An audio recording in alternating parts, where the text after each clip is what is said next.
आज के दिन हमारी जो नेक्स्ट प्रेजेंटेशन आ रही है वो दीक्षांत लेके आ रहे हैं। हमारे नेक्स्ट प्रेजेंटर जो हैं दीक्षांत हैं, वो भी हमारे साथ कुछ की थ्योरी डिस्कस करने वाले हैं। तो देखते हैं कौन कौन से टेस्ट हैं हमारे जो दीक्षांत हमसे शेयर करना चाह रहे हैं। चलिए दीक्षांत के पास चलते हैं। नाउ बेटा दीक्षांत, you may proceed your presentation. Good morning everyone. आज मैं आपके साथ कुछ टेस्ट डिस्कस करूंगा, जिसमें जो पहला टेस्ट है वह फ्लेम टेस्ट और सेकंड है बोरेक्स बीट टेस्ट। तो सबसे पहले फ्लेम टेस्ट को डिस्कस करते हैं। जो फ्लेम टेस्ट है वो जो यूजुअली जो मेटल या मेटलोइड आयन है उनको डिटरमाइन करने के लिए यूज़ होता है। इसमें जो बंसन बर्नर की फ्लेम पे हम किसी सॉल्ट को हीट करते हैं, जिससे वो उसके जो मेटल और या मेटलोइड आयन जो भी उसमें प्रेजेंट होता है वो अपना कैरेक्टरिस्टिक कलर शो करता है। ऐसा इसलिए होता है क्योंकि जो फ्लेम की हीट होती है उससे मेटल या मेटलोइड आयन को एनर्जी प्रोवाइड होती है, और जिससे वो एक्साइट जो उसके इलेक्ट्रॉन्स होते हैं वो एक्साइट हो जाते हैं और लाइट एमिट करते हैं। जैसा कि इस डायग्राम में भी शो हो रहा है, जो इसमें हमने जो सोल्ट है उसे एक प्लेटिनम वायर के ऊपर रखा हुआ है, और जब हम उसे हीट कर रहे हैं तो वो रेडिश येलो कलर शो कर रही है। जो फ्लेम टेस्ट है उसके कुछ फैक्ट्स के बारे में जानते हैं अब। जो फ्लेम टेस्ट होता है वो एक क्वालिटेटिव टेस्ट होता है, जो वो किसी सैंपल में उसकी सोल्ट को किसी आयन को आइडेंटिफाई करने के लिए इस्तेमाल होता है। इसमें हम जो वो एलिमेंट होता है उसे हीट करते हैं, जिससे जो उसके अंदर मेटल प्रेजेंट होता है उसे एनर्जी मिलती है और वो लाइट एमिट करता है और अपना कैरेक्टरिस्टिक कलर शो करता है। जो फ्लेम टेस्ट है वो बहुत एक आसान टेस्ट है और काफ़ी क्विक टेस्ट है, जिससे हम मेटल में उसकी कंपोजिशन का पता लगा सकते हैं। और जो ये टेस्ट है इसे हमें और टेस्टों के साथ कंबाइन करके करना चाहिए, ताकि हम ज़्यादा एक्यूरेट रिजल्ट मिल सके। अब हम देखते हैं कि फ्लेम टेस्ट को परफॉर्म कैसे किया जाता है।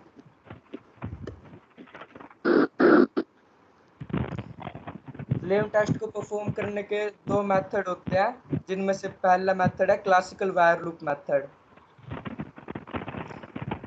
इसमें सबसे पहले हम एक क्लीन वायर लूप लेते हैं, और आमतौर पर जो हम वायर लूप लेते हैं वो प्लैटिनम या निकल क्रोमियम का बना होता है। ऐसा इसीलिए क्योंकि जो प्लैटिनम होता है वो स्टेबल भी होता है, और जो उसका मेल्टिंग पॉइंट होता है वो भी बहुत हाई होता है, जिसकी वजह से वो रिएक्ट नहीं करता हमारे सोल्ट के साथ। हमें इस टेस्ट में ध्यान रखना चाहिए कि जो प्लैटिनम वायर लूप है वो एकदम क्लीन हो, जिसके लिए हम उसे HCl या फिर नाइट्रिक एसिड में डिप करते हैं, और फिर उसके बाद उसे हम डिस्टिल्ड वाटर से रिंस करके साफ कर लेते हैं। अब उसके बाद हम जो वायर लूप है उसे फ्लेम के ऊपर रख के उसको टेस्ट कर लेते हैं कि भाई वो साफ हुआ या नहीं। अगर कोई जैसे चिंगारी जैसे बर्स्ट ऑफ कलर कोई प्रोड्यूस होता है तो इसका मतलब वो भी सही से साफ नहीं है, तो उसे हम दोबारा अच्छे से साफ करते हैं।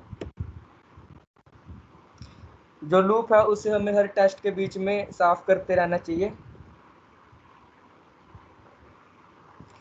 जब हम लूप को अच्छे से साफ कर लेते हैं उसके बाद हम उसे जो मेटल सोल्ट है उसे उसके पाउडर फॉर्म या उसके सॉल्यूशन के अंदर डिप करते हैं, और उसके बाद उसे हीट करते हैं।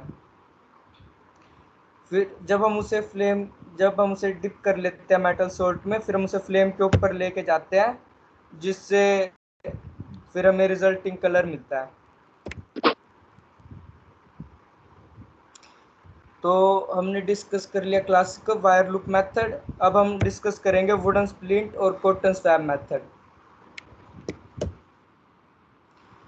इस जो ये मेथड है ये क्लासिक वायर लूप मेथड से थोड़ा इनएक्सपेंसिव होता है, थोड़ा चीपर होता है। इस मेथड में हम वुडन स्प्लिंट या फिर जो कॉटन स्वैप होते हैं उनका इस्तेमाल करते हैं और उन्हें रात भर पानी में भिगो के रख देते हैं, पानी में रख देते हैं। उसके बाद सुबह हम फिर उनका पानी निकाल लेते हैं और उन्हें डिस्टिल्ड वाटर से रिंस करते हैं। इसमें हमें ध्यान रखना चाहिए कि जो पानी हो वो एकदम साफ हो, ताकि कोई भी जो कंटेमिनेट वाटर जो है वो कंटेमिनेट ना हो सोडियम से। जैसे कि हमारे हाथ में स्वेट लग जाता है तो उससे भी पानी कभी कभार कंटेमिनेट हो जाता है, तो उसका हमें ध्यान रखना चाहिए। इसके बाद हम जो स्प्लिंट है उसको लेंगे और जो भी हमारा जो सोल्ट है उसके अंदर डिप करेंगे और उसके बाद हम उसे फ्लेम के आसपास घुमाएंगे। हमें ध्यान रखना चाहिए कि हम उसे फ्लेम के ऊपर ना रखें, इससे वो जल भी सकता है। तो हम उसे फ्लेम के आसपास घुमाएंगे और जो है हमारा डिजायर्ड कलर, जो हमें कलर चाहिए वो आ जाएगा। अब हमने फ्लेम टेस्ट तो सीख लिया, अब इसके जो कलर इसमें आएगा उसे इंटरप्रेट कैसे करना है वो हम एक चार्ट है उसकी मदद से सीखते हैं। जैसे जो रेड कलर है, जैसे क्रेमाइन टू मैजेंटा कलर हमें लिथियम कंपाउंड से मिलता है और जो स्कारलेट या फिर क्रिम्सन कलर है वो हमें स्ट्रोंटियम कंपाउंड्स जो कि बैरियम से मास्क्ड होता है उनसे मिलता है। रुबीडियम हमें रेड कलर शो करता है। ऐसे ही येलो कलर आयरन से या इंटेंस येलो सोडियम कंपाउंड्स हमें शो करते हैं।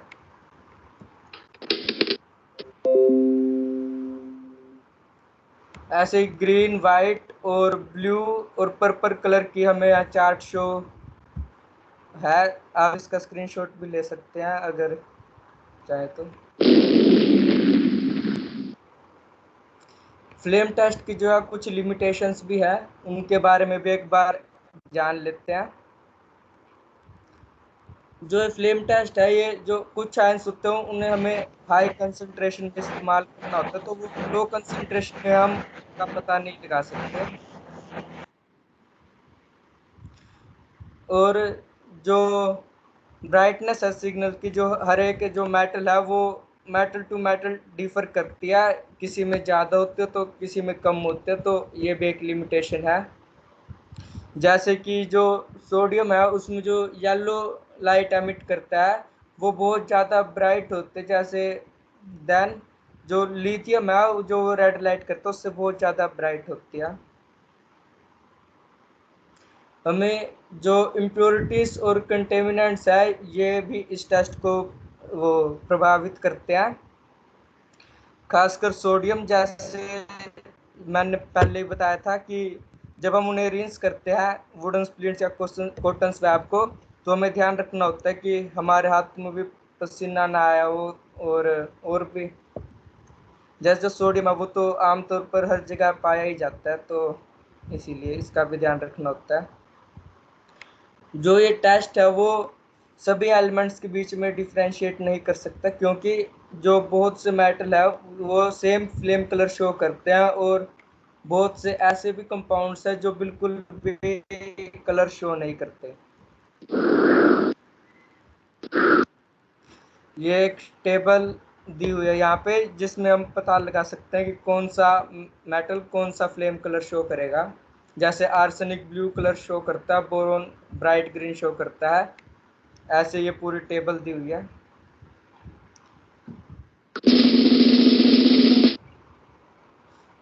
अब इसके बाद हम डिस्कस करेंगे बोरेक्स बीट टेस्ट।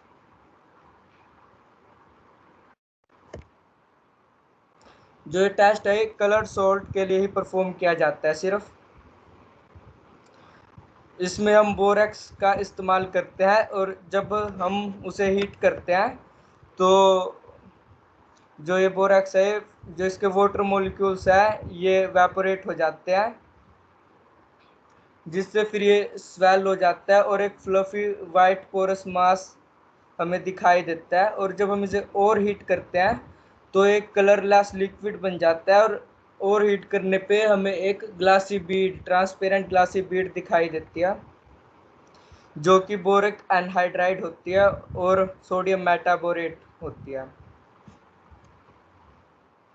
इस रिएक्शन में भी जैसा शो हो रहा है कि पहले हमने बोरेक्स को हीट करा तो उसने वाटर मॉलिक्यूल्स को रिलीज कर दिया, और उसके बाद जो और हीट करने पे इसने हमें बोरेक्स एनहाइड्राइड और सोडियम मेटाबोरेट दिया, जो कि बोरेक्स बीड होती है।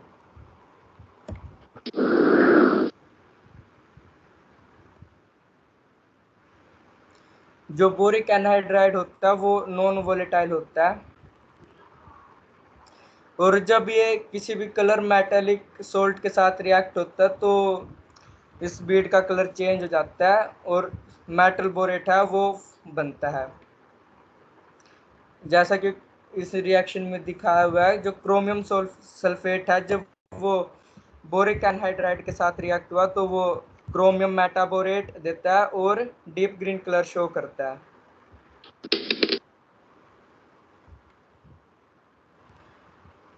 अगर जैसे जो कई सोल्ट होते हैं वो डिफरेंट, जैसे ऑक्सीडाइजिंग और रिड्यूसिंग फ्लेम में अलग अलग कलर शो करते हैं।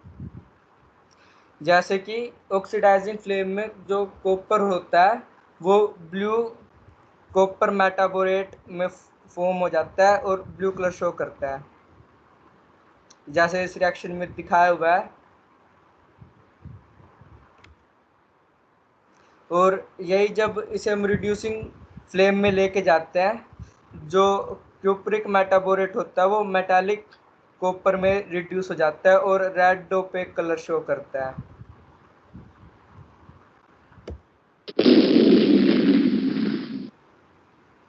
अब हम देखते हैं इस टेस्ट को परफॉर्म कैसे किया जाता है।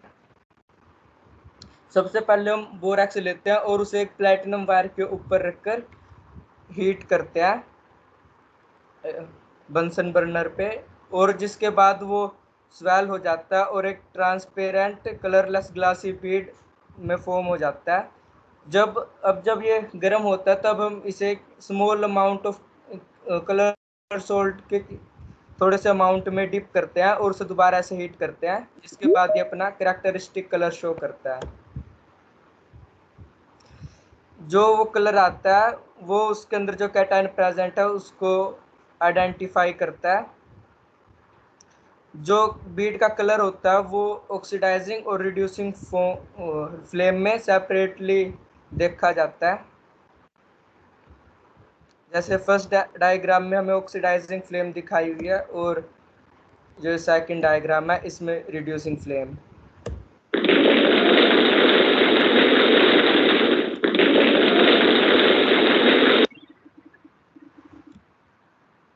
हो गया सर। थैंक यू महेश बेटा, बहुत अच्छी प्रेजेंटेशन थी आपने। हर एक टेस्ट को आपने बड़े अच्छे से धीरे धीरे एक्सप्लेन करते हुए बताया है। डेफिनेटली जितने हमारे लिसनर हैं यहाँ जो सुन रहे हैं, जो देख रहे हैं, उन्होंने काफ़ी कुछ सीखा होगा।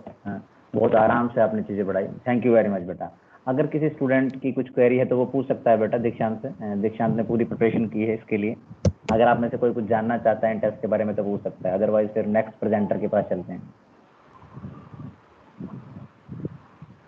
Okay. Again, thank you very much, beta, for this nice presentation, Dikshant. Thank you sir.